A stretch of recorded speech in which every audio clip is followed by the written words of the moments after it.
Yo, before I even dive into the Malik Monk situation with the Warriors, I need to tell you about something that happened last night that completely shifted my entire understanding of what Golden State is trying to accomplish right now. I'm talking about stumbling onto this Chinese sports analysis program at like 2 a.m. and what these analysts were saying about the financial magnitude, the strategic brilliance, and the sheer audacity of what the Warriors are potentially pulling off here. Man, it was absolutely mind-blowing. These Chinese analysts weren't just discussing basketball fit or bench scoring. They were dissecting the economics of championship windows, the cultural significance of Stephen Curry's legacy, the generational implications of maximizing a dynasty's final years, and honestly, their perspective on why Malik Monk specifically represents such a calculated, brilliant acquisition target made me realize this isn't just another role-player trade. This is potentially the move that determines whether the Warriors get one more championship before this core breaks up, whether Curry gets that elusive fifth ring that would cement him as arguably the greatest point guard in NBA history. So buckle up, because what I'm about to share with you is going to completely reframe how you think about the Warriors' strategy, why Monk makes perfect sense despite the Jonathan Kuminga complication, and why this move could be the difference between a first-round exit and a legitimate finals run in what might be Curry's last real championship window. Hey, what's up everyone? Real quick before we get into everything, that like button is literally what determines if this reaches hundreds or thousands of fans. Takes 1 second, but makes a huge impact on the channel's growth. Just smash that like button right now. It's the easiest thing you can do, but honestly, the biggest way to support this content, every single like pushes this further. So hit it now, alright?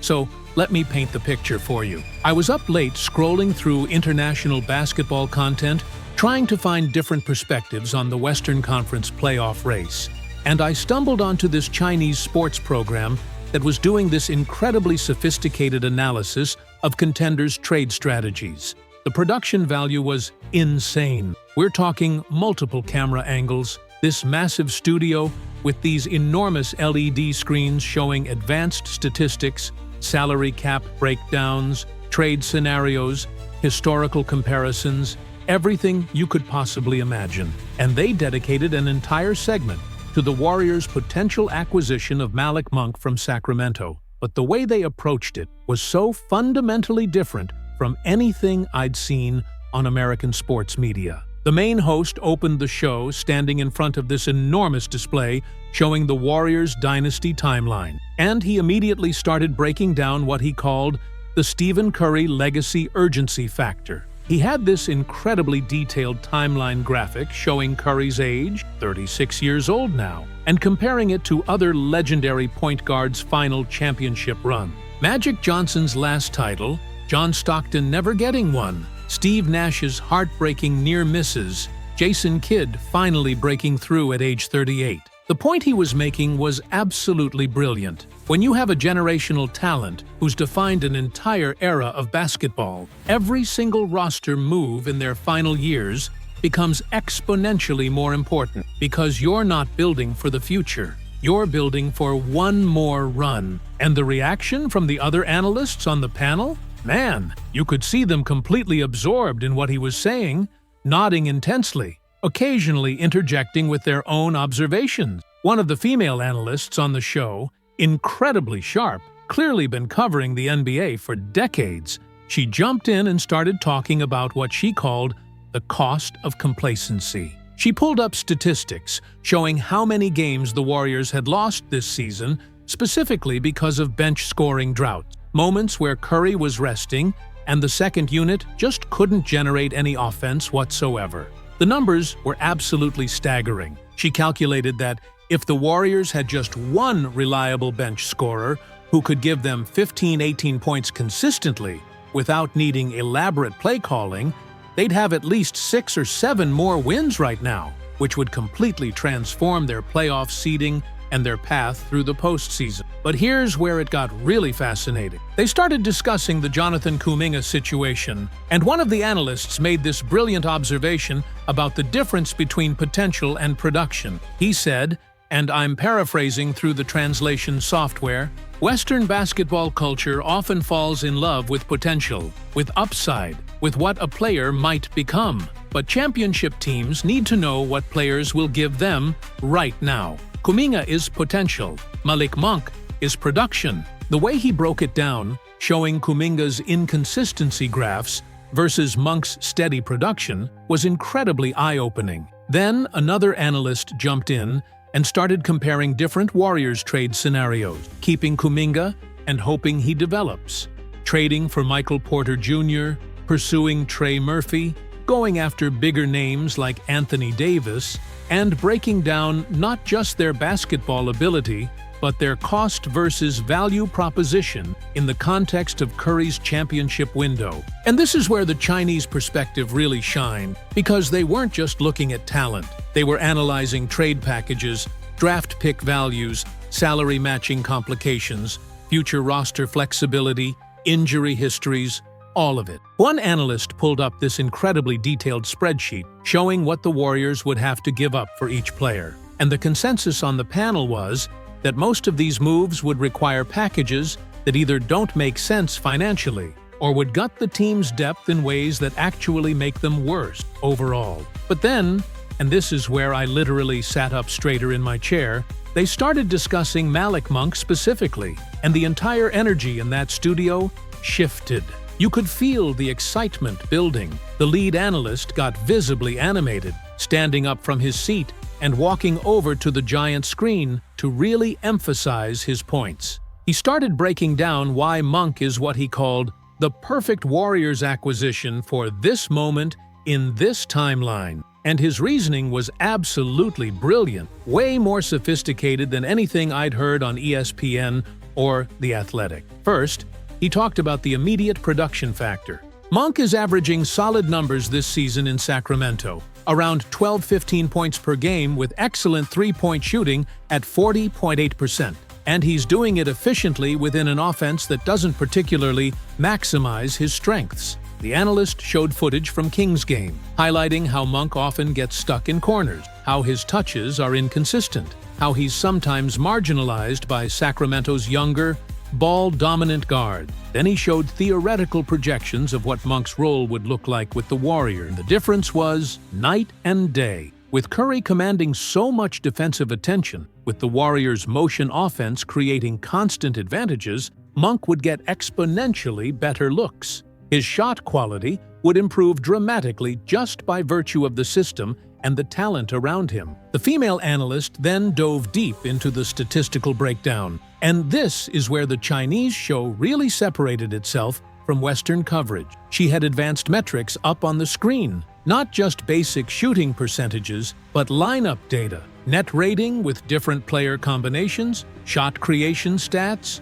off-ball movement efficiency, catch-and-shoot percentages versus pull-up percentages, everything imaginable. She demonstrated how Monk's ability to function both on and off the ball makes him uniquely suited to play alongside Curry. Unlike players who need constant touches to be effective, Monk can spot up in the corner, he can relocate for catch-and-shoot opportunities, he can attack closeouts, he can run pick and roll when Curry's resting. That versatility is exactly what championship teams need. But what really got the panel fired up was when they started discussing what they called the microwave scorer necessity in modern playoff basketball. One of the older analysts, this guy who clearly has studied NBA championship teams for decades, he made a comparison to legendary sixth men throughout basketball history: Vinnie Johnson, Jamal Crawford, Lou Williams, Jordan Clarkson, Manu Ginobili in certain years. He argued that in playoff basketball, when rotations tighten and games become absolute grinded-out half-court battles, having someone who can just get you buckets without needing 5 passes and elaborate sets is absolutely critical. He showed footage from recent playoff series where bench scoring was the determining factor in close games, where having that instant offense option meant the difference between advancing and going home. Then they pulled up the Warriors' current bench scoring statistics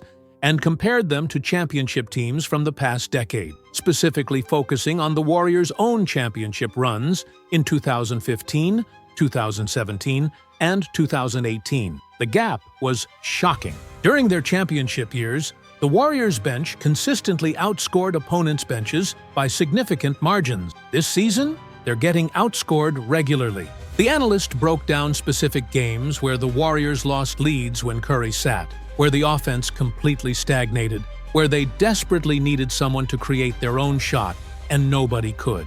His conclusion was crystal clear. The Warriors have the superstar. They have the system. They have the championship experience and coaching. What they don't have is consistent bench scoring punch. Malik Monk solves that problem immediately. City. The financial analysis portion of the show was absolutely mind-blowing. They brought in a specialist who focused specifically on NBA salary cap mechanics and trade construction. And this guy broke down exactly how the Warriors could acquire Monk without completely destroying their financial flexibility or their future. He showed the proposed trade framework. Jonathan Kuminga to Sacramento in exchange for Malik Monk and potentially a protected 2030 first-round pick. He explained the salary matching, discussed the luxury tax implications, analyzed how this affects the Warriors' ability to make additional moves, projected their cap situation for the next 2 seasons. What impressed me most was how realistic and detailed their scenarios were. They weren't proposing fantasy trades that would never happen. They were showing actual, achievable paths to making this deal work that made sense for both teams. One analyst made a particularly insightful point about Sacramento's perspective, and this was something I hadn't really considered before. He explained that the Kings are in a situation where Monk's role has genuinely diminished, where they're trying to develop younger players like Davion Mitchell and Keon Ellis, where Monk's value to them as a win-now piece is lower than his potential value to a championship contender like Golden State. He said something like, "This is the exact type of market inefficiency that championship organizations exploit. Sacramento sees Monk as a rotation player who doesn't fit their developmental timeline. The Warriors see Monk as a potential championship difference maker. That gap in valuation is where smart trades happen, where both teams can walk away feeling like they won." But here's where the show really delivered its knockout punch. And this is the part that's been stuck in my head ever since. They started analyzing the Jonathan Kuminga side of the equation, and they brought up something that Western media doesn't talk about enough: the psychological and cultural cost of keeping a player who's clearly not fitting into your championship plans. One analyst made this observation that was absolutely brilliant. He said, "When you have a player like Kuminga who has immense talent but inconsistent production, who shows flashes of brilliance followed by games where he's invisible, who hasn't quite figured out his role after multiple seasons, that creates internal tension. Other players notice. The coaching staff gets frustrated. The superstar, in this case Curry, has to wonder if management is prioritizing future potential over his current championship window. That friction, even if unspoken, affects team chemistry in subtle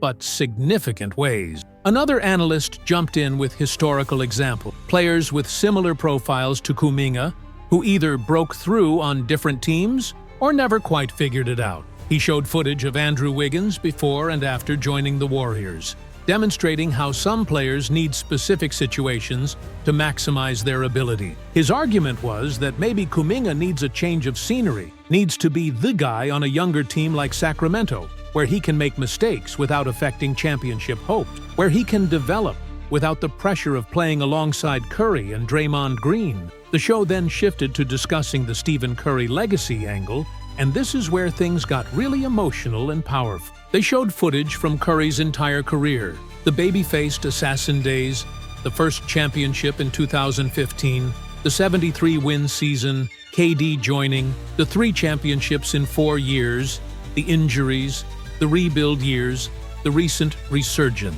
One analyst got genuinely passionate, talking about how Curry revolutionized basketball, how he changed the entire way the game is played, how kids all over the world now shoot from 30 feet because of him. And then he made this powerful statement: "Stephen Curry has already cemented his legacy as one of the greatest players ever. But legacies are defined by championships. Magic has 5. Jordan has 6. Kobe has 5. LeBron has 4. Curry has 4. That 5th championship would put him in truly rarefied air, would cement arguments about him being the greatest point guard ever, would potentially elevate him into top 5 all-time conversation. The Warriors front office has a responsibility to give him every possible chance at number 5. The way the entire panel responded to this statement was incredible.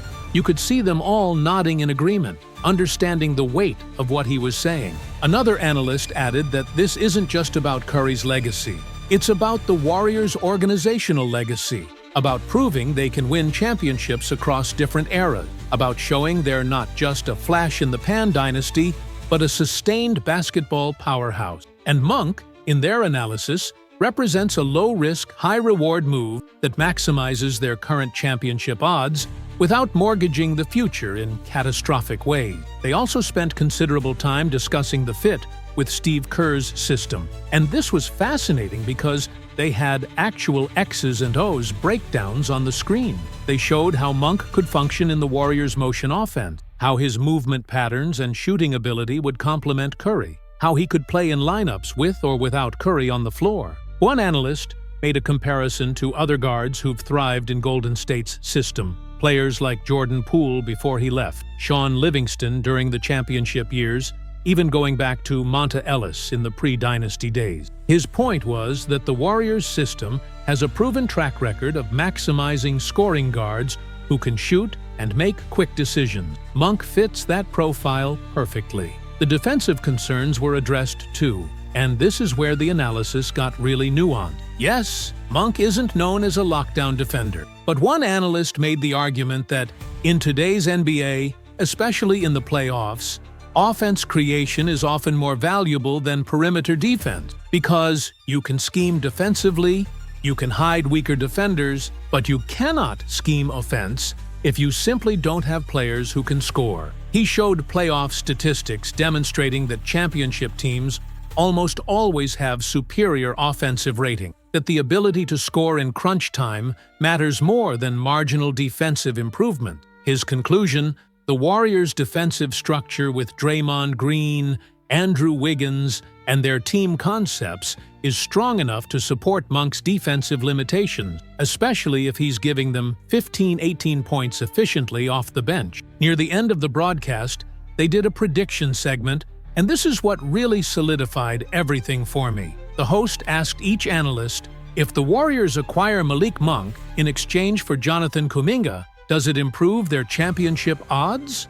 And unanimously, every single analyst said yes. Not marginally, but significantly. One analyst estimated it could improve their championship probability by 12 to 15% just by solving their bench scoring problem and removing the Kuminga uncertainty. Another said Monk could be the difference between a second-round exit and a legitimate finals appearance. A third analyst made the point that in the NBA, championships are often decided by 3 to 4 possessions across an entire playoff run. And having Monk's instant offense could literally be those 3 to 4 possessions that determine whether Curry gets his 5th ring or not. The final segment that really drove everything home was when the lead analyst made a comparison to the Warriors' 2018 championship team. He showed the roster construction, highlighting how important bench contributors like Nick Young, David West, and Sean Livingston were in that playoff run,